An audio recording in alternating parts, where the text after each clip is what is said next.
নমস্কার বন্ধুরা, কেমন আছেন সবাই? মই রান্নাঘরে ছোট্ট একটি ব্লগে আপনাদের স্বাগত জানাই। তো আজকে বানাবো একটা, আপনারা হয়তো খেয়েছেন, তালের ফুলুরি খেয়েছেন, আম দিয়ে ফুলুরি খেয়েছেন। আজকে আমি বানাবো কলা দিয়ে। বাড়িতে যদি কলা বেশি আনা হয়ে যায়, বিশেষ করে গরমকালে, কলার খোসাটা এইভাবে কালো হয়ে যায়, কাঁঠালি কলার ভেতরটা পুরোই ভালো থাকে। তো এই কলা দিয়ে আমি আজকে একটু ময়দা নিয়েছি, এখানে চিনি, এলাচটা তেতো করে নিয়েছি, যে কাজু কিশমিশ নিয়েছি একটু, দিয়ে আমি এটা দিয়ে সব মেখে ফুলুরি বানাবো। দারুণ টেস্ট হয়, খেতে ভালো লাগে। বানাচ্ছি, আপনারা দেখুন। তো বন্ধুরা দেখো, করছি। প্রথমে থেতলে রাখা দুটো এলাচ আমি এর মধ্যে দিয়ে দিয়েছি। কলা দুটোকে আগে ছাড়িয়ে নেব খোসাটা।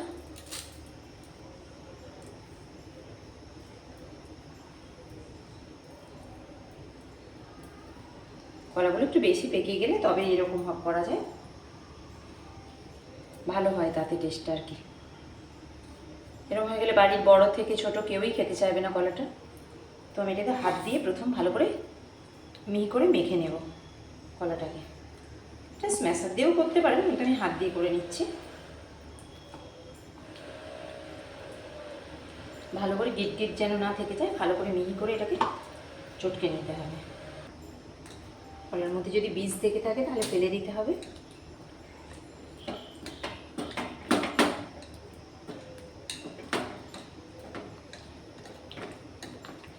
এইভাবে যখন তেলের মধ্যে এটা ভাজা হয়ে যাবে ফুলুরি হিসেবে, আর কলাটা যখন বেশি পেকে যায়, একটা বাজে স্মেল এসে যায় কলার মধ্যে, যার কারণে খেতে চায় না অনেকে।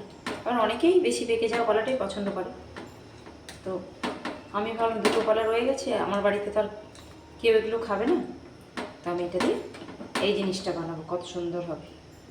এবার এতে পরিমাণ মতো একটু চিনি দিয়ে দেবো, আর দেবো ময়দা। ময়দা দিয়ে এটাকে ধীরে ধীরে মাখতে থাকবো আমি।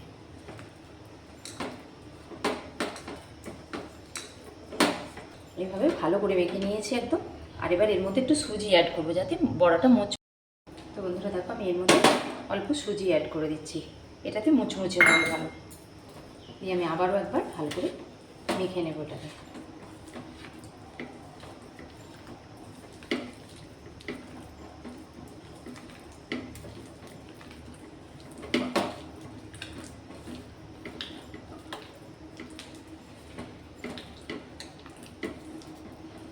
এটাকে ভালো করে কাজু কিশমিশটাকে একটু ঘিয়ে নেড়ে এর মধ্যে দিয়ে দেবো।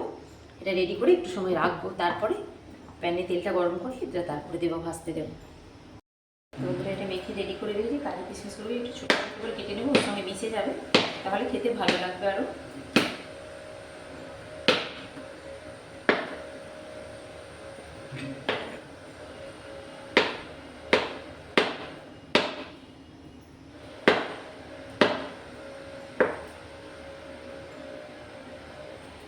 কিশমিশগুলোকেও ছোটো করে কেটে নেবো, তাদের সঙ্গে ভালোভাবে মিশে যাবে একদম।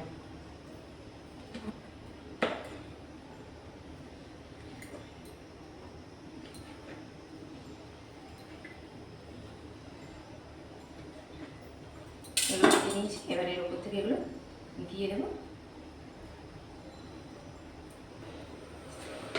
প্যানটা বসিয়ে দিই তেলে। তো দেখো বন্ধুরা, এখানে আমি একটা কড়াই বসিয়ে দিয়েছি, এটাতে আমি ভাজাভুজি করি। তো আমি ফরচুন সানলাইট রিফাইন্ড সানফ্লাওয়ার অয়েলে করবো এটা। কেটে নিয়েছি প্যাকেটটা, গরম হোক তেলটা।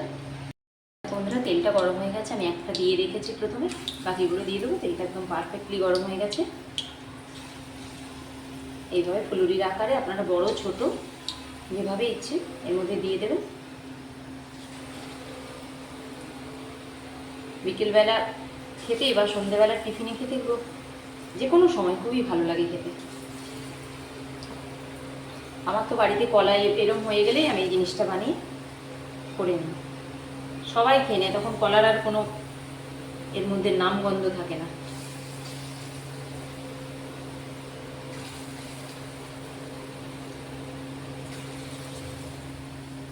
পরপর এইভাবে আমি সব ছেড়ে দেবো।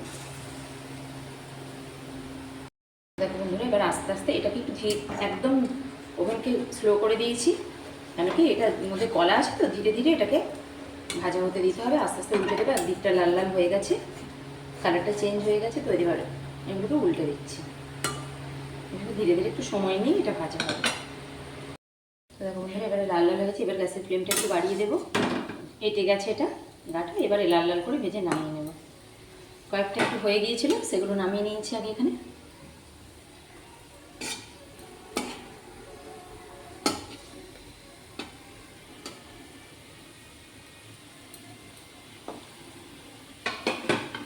একটু লাল লাল হয়ে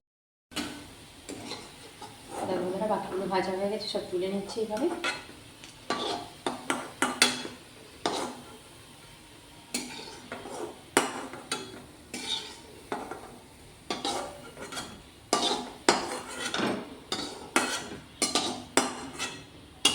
এইভাবে কলা দিয়ে কলার ফুলুরি বানিয়ে ফেলুন, দারুণ লাগবে খেতে।